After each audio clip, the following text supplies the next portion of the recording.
Assalamualaikum warahmatullahi wabarakatuh, and hi everyone. Today I would like to present my research with title Stationary and Non-Stationary Models of Extreme Ground Level Ozone in Peninsular Malaysia. I'm Siti Aisyah Zakaria from University Malaysia, Perlis.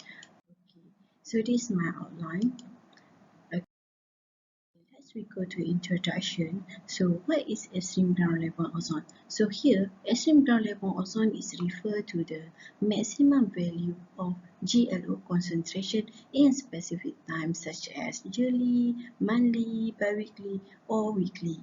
So if we have the highest value of GLO, it will give adverse effects to human acts, indirectly affects our vegetation as well as our ecosystem. That's why to study the GLO is a very important. So therefore, the continuous monitoring for GLO trend is a very important to ensure that this level ozone concentration is not exceed 0.06 ppm stated by Malaysian Ambient Air Quality Standard. So here we suggest the use of generalized extreme value model for both stationary and non-stationary model as a tool to monitor our GLO concentration. Okay, we go to objective. So this is my objective. The first one is to introduce a stationary and non-stationary model of weekly maximum GLO. And then the second one is I want to identify the best fitted model that describe the selected air monitoring station in extreme GLO dataset.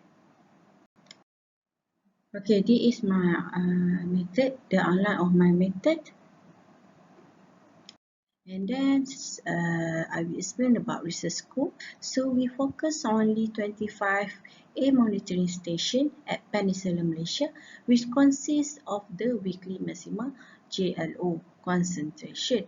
And then this study, the data is started from 2000 until 2016, around 70-year period, and this data were collected from Department of Environment Malaysia, managed by a private company, Alam Sekitar Malaysia, and all the data processing analysis we use our studio software for specifically in the extreme modeling. Okay, here we go to the important part, extreme modeling. So in extreme modeling, we use the one of the method, namely block maxima methods. So here we use a weekly maxima in the GLO concentration. So to find the distribution of this method, we use GEV model. So this GEV model is divided by two structures, stationary model and also non-stationary model. Before that, here is a function of GEV model. You can see here, this is the function of GEV model.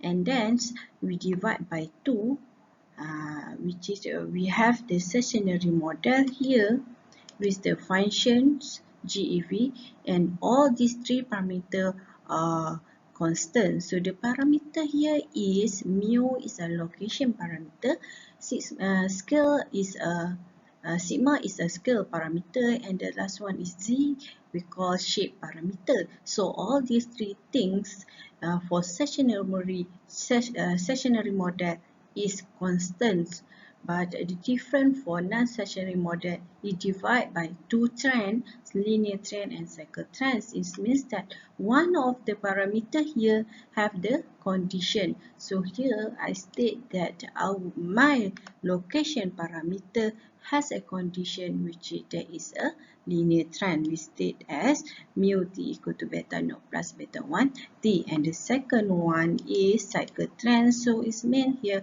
we have the condition on the location parameter here as a cycle trend.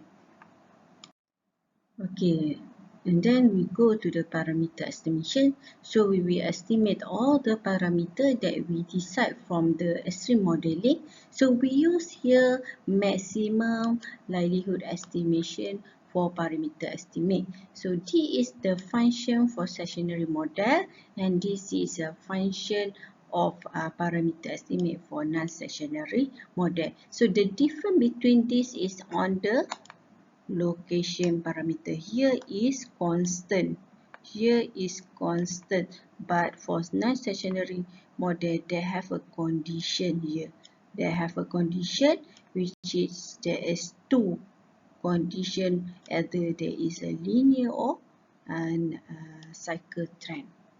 Okay, next we go to the model selection. So the important here is the value of maximize log likelihood. So this value we get from our from parameter estimation. So this value we will use to select the best model by using these two method, likelihood ratio test and also Ikaki information criteria. So this likelihood ratio test we test the two model whether there is a stationary or stationary. So this is the hypothesis for the LRT test, and then this is the formula of D. So to decide whether there is stationary or non-stationary, we will compare the value of D and chi-square distribution here. So chi-square here 3.841. So if D greater than chi-square, so we will be reject H0. And another method is a Kaki information criteria. So from here, again, we will use the maximum likelihood from our parameter estimation to get the value of AIC by using the formula here. So this is AIC, we choose the smallest value of AIC to indicate the best model for our data. Okay, after we select the best model, we need to do model diagnostic. So here we will use two more model diagnostic, which is a probability plot and also quarter plot. So if the dotted data that show near to the line indicate that the model fit well to stationary or non-stationary line. So this is the 2 point for stationary model and also non-stationary model. Okay, this is the first results that we get from our data. So to start with descriptive summary that you can see here. So the highest reading here is 0.2 ppm. So this is located at Lakin Johor, and then this station is an industrial area with high source of GLO concentration. And the second highest is 0.18 with average 0.05 located at Kuala Terengganu, and the third highest reading is 0.17 with average 0.09 located at Shah Alam. So for the overall of these three highest reading, the maximum, I want to highlight that all these three is have the GLO concentration have exceed the standard recommendation stated by the MAAQS. And then this is the time series of weekly maximal ground level ozone concentration in Kemaman, Jerantut and Langkawi. This one Kemaman, Jerantut and Langkawi.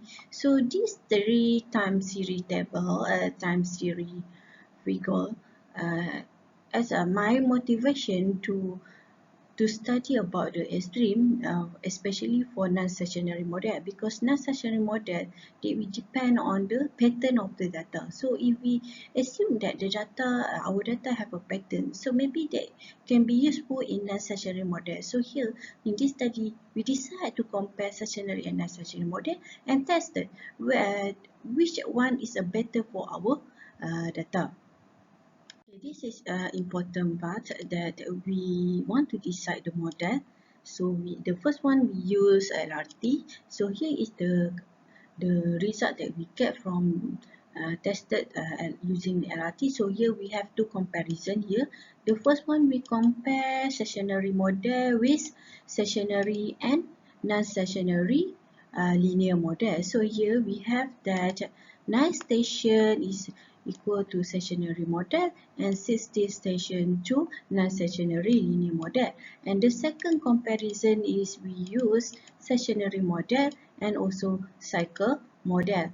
Here, stationary with cycle model. So we have the result is 2 station for stationary and 60 station for non-stationary cycle model. And then after that, we use AIC to compare.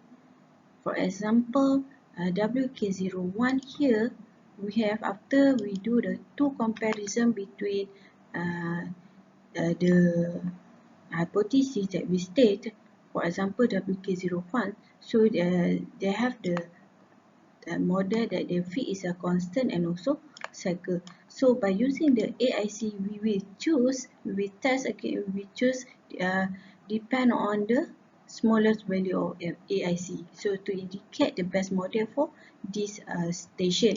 So the result is we have the 40 station have the non-stationary linear model, and 11 station have the non-stationary with cycle model. So it means all the station is best fitted to non-stationary model rather than stationary model.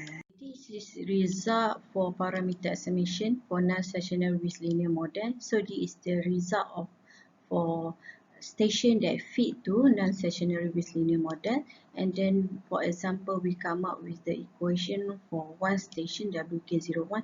So there is the equation for non-stationary with linear model for WK02, and then we go to second parameter estimation that we have is a non-stationary with cycle model. So this is the station that have a non-stationary with cycle model. So here we can come up with the equation for this non-stationary with cycle model for WK01. So you can see here this is the equation, and then this is the extra information for data that we come out, we make the calculation according the 4 region. So every station they have a linear and also cycle non-stationary model. So and then we do the model diagnostic after we select the best model. So this is two example model diagnostic that we use probability plot and quarter plot. So this is non-stationary with linear model. You can see here all the dotted data is near to the line. So it means that is the best fitted to the non-stationary with linear model. And this one also for diagnostic for the non-stationary with cycle model. Also the same results that all the data is best is near to the linear line. So it means that it's the best fitted. So here we go to the conclusion that we have the first one is the non-stationary GEV models are the best fitted model for weekly maximum GLO concentration in all the 25 selected air monitoring stations in Peninsula Malaysia. That we have that 40 station is a non-stationary with linear model and 11 station have a non-stationary with cycle model. So the number 3 is we also can get that Whipple is identified as the significant distribution of weekly maximum GLO concentration except for 2 stations. So this result we get from the parameter estimation. And the last one, we say that in view of significant up and down pattern of extreme concentration, it is important to consider the non-stationary nature of GLO data to achieve a better estimation so that we can contribute toward in-depth understanding of the trend of ozone phenomena. So these are my future recommendation. So in the future study, researcher also can explore more about other model selection method, different classification of data and method in some cases. And then the last but not least, my acknowledgement, we acknowledge and we special thanks to Department of the Environment because to the providing the data to my study, and then I thanks to FRGS grant because support our research. So that's all my presentation. Thank you for your attention.